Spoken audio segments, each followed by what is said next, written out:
The Texas Pediatric Society and the F. Murray Hall Institute for Rural and Community Health at Texas Tech University Health Sciences Center present Pediatric Obesity Management. It's almost impossible to attend a medical meeting, listen to a newscast, or read a newspaper without hearing yet another report about childhood obesity. This is what's going to cause society to come to its knees, to cause the medical profession to collapse. The Surgeon General has said that obesity is the number one health problem plaguing our nation, costing billions of dollars and compromising the quality of life. According to the CDC, 1 out of every 3 children born after the year 2000 will develop diabetes at some point in life. For Hispanics, the risk is 1 out of every 2 children. There are 55,000 children in the city of Houston today in the process of developing type 2 diabetes. Over the last 25 years, the incidence of childhood obesity has tripled and in some age groups quadrupled. In the underserved populations, the rate of obesity is 6 times as high as it was 30 or 40 years ago. At one point, Surgeon General Richard Carmona said that this may be the first generation that will be outlived by their parents due to obesity and its complications.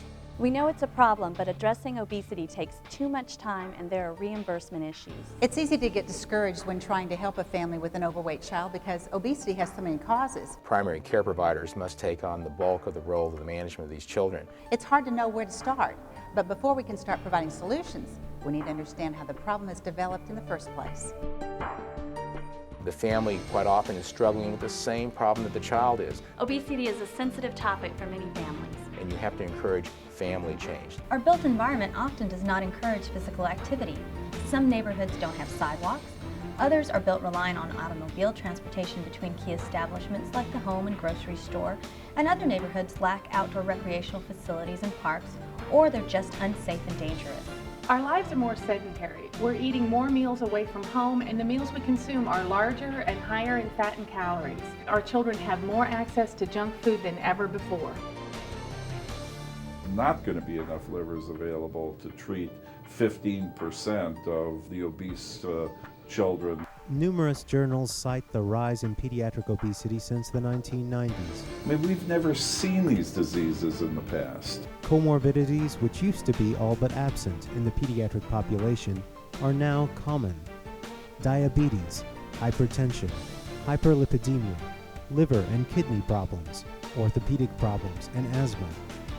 But is this a problem of environment, or is it just in our genes?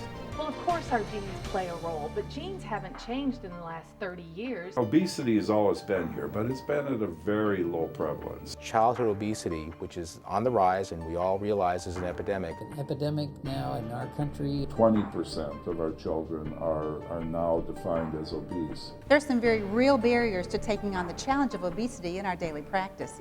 Talking to parents about the problem takes time, which often isn't reimbursed. I remember one practitioner telling me at a conference, if you want me to spend more time seeing patients with a condition that insurance companies really don't pay very much for, you got to show me how to make it work with my business. Doctors may find themselves alone in the challenge because their practices may be in areas where there are no specialists. It doesn't take too many negative responses to deter a physician from bringing this issue up. Physicians need training and they need tools to help in turning this enormous problem around. What we must do is have a focused strategy to prevent obesity from occurring in the first place. Today we focus on suggested practices in the assessment, diagnosis, and treatment of pediatric obesity. The goal of this program is to unify and standardize the clinical evaluation, diagnosis, and treatment of pediatric overweight and obesity by primary healthcare providers. The specific objectives are to review accurate determination of body mass index and BMI percentile for children, to convey suggested practices for obesity assessment, evaluation for obesity comorbidities, and recommendations for obesity intervention and treatment, to discuss strategies for improving reimbursement for obesity services, and to discuss the importance of obesity prevention. This program will use the terminology of overweight and obesity. According to the expert committee convened by the American Medical Association, pediatric obesity is defined as any BMI at or above the 95th percentile for the subject's age and sex. Any BMI in the 85th to 94th percentile range for age and sex is termed overweight. Though other organizations have used different terms, such as at risk for overweight and overweight, those terms won't be used here.